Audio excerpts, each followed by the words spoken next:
Halo msikilizaji wa Sauti ya Matangazo, tumepokea taarifa mbaya za huzuni, taarifa za simanzi, taarifa za majonzi, taarifa za msiba kutoka kwa familia ya Mzee Kazimoto wa hapa Matundasi Chunya.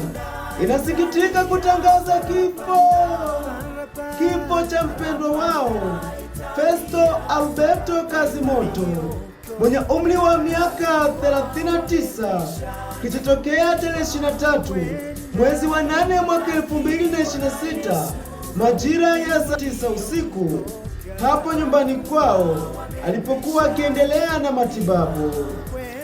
Mwili wa marehemu kwa sasa upo mochwari hospitali ya wilaya Chunya, na msiba upo walipopanga nyumbani kwa Vunja, mtaa wa Tankini, ubarozi ni wa Lage Lisanga, na mazishi yatafanyika tarehe 24 mwezi wa 8 mwaka 2026 majira ya mchana katika makaburi ya Matundasi A.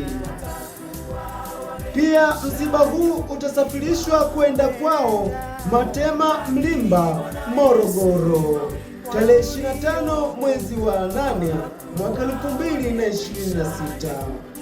Habari ziwafikie ndugu, jamaa na marafiki popote walipo. Taarifa hii imetolewa na Jailos Mwinuka, mwanafamilia. Aidha, Sauti ya Matangazo tumepokea kwa mshtuko na simanzi taarifa za kifo cha Festo Alberto Kazimoto, na kwa masikitiko makubwa tunatoa pole kwa familia. Pia tunaungana nao katika kipindi hiki kigumu cha maombolezo.